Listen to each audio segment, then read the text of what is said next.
Hey guys, what's going on? Today I'm going to be talking to you real quick on 5 easy ways to cook anything you desire. Just some steps that you can take, 5 little simple steps, that you can easily use to cook anything you want, whether it's your first time or your 15th time. So the first step is to educate yourself. Educate yourself on whatever you're cooking. So say you want to cook macaroni and cheese. Read up. Learn what a bechamel is. Learn what kind of elbows macaroni you want to use. You want to use plain, you want to use whole wheat, whatever type. Just read up about it. Go to the store, look around, scope out what you want to use, what kind of cheeses you want to use.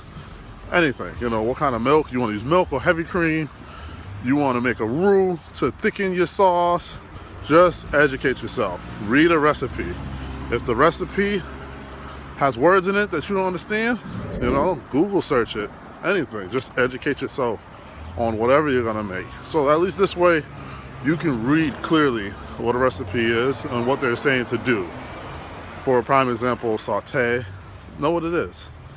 You know what bacon is. You know what a whisk is. Just educate yourself a little bit. Now, my second step is to always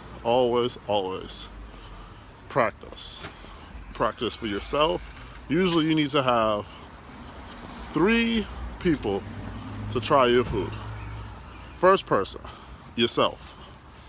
Even though a lot of people say don't try it yourself because you're the most analytical, but you know what you want it to look like.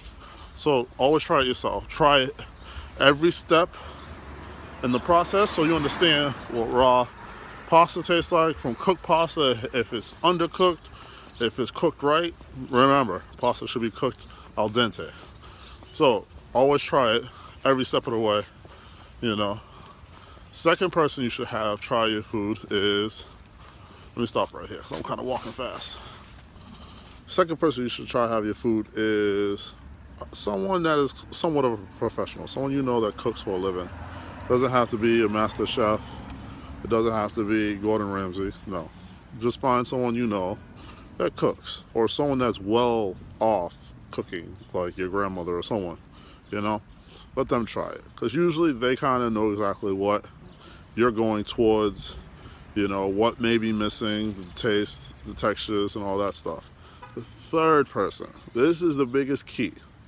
You need to have a child, a kid, someone of that age range, somewhere between 4 to like 13, 14, try your food.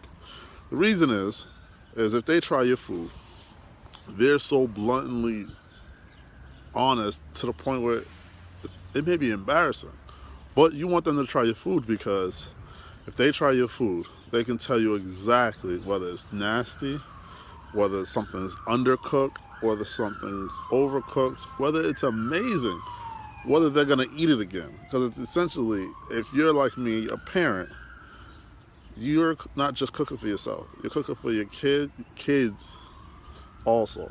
So always remember, you need to have a child taste it. They are the best critics because they're bluntly honest. The next step is, when trying to cook something, practice.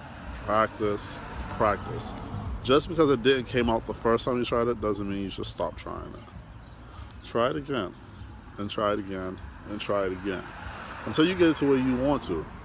Also, in practice, and take notes of what you did.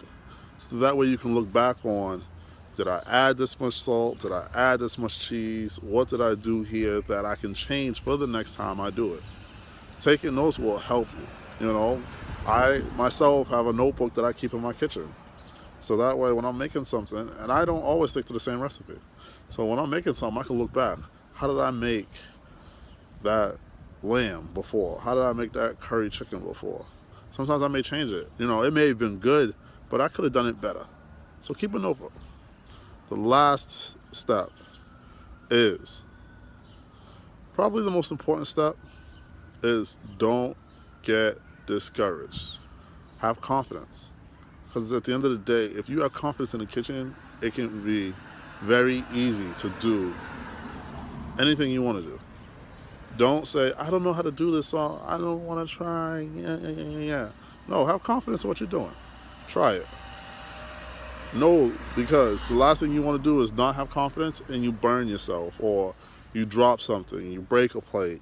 You know, the last thing you need is something that you're trying to get better at and perfect to become a dangerous situation to yourself. Always remember, knives are sharp, flames are dangerous, you know, gas is dangerous, so have confidence. Know what you're doing. Know how to turn on and off a stove. Know your safety protocols.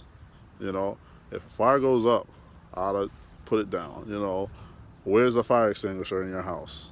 You know, where's the best place to get water to douse, you know, certain fires, when to use a fire extinguisher, you know, when to take off meat so it doesn't burn or catch on fire, when to use alcohol in a sauce, you know, because again, alcohol is very flammable. But know your safety protocols. Always have some sort of safety protocols when you do things in your kitchen.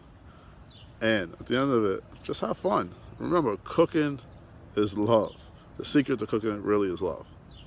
As long as you love what you're trying to do, you'll be good. You'll get there. I remember, this is Chef Lamarche TV. Don't forget to subscribe down below, hit the like button, and follow me on other social media apps. All right, bye guys.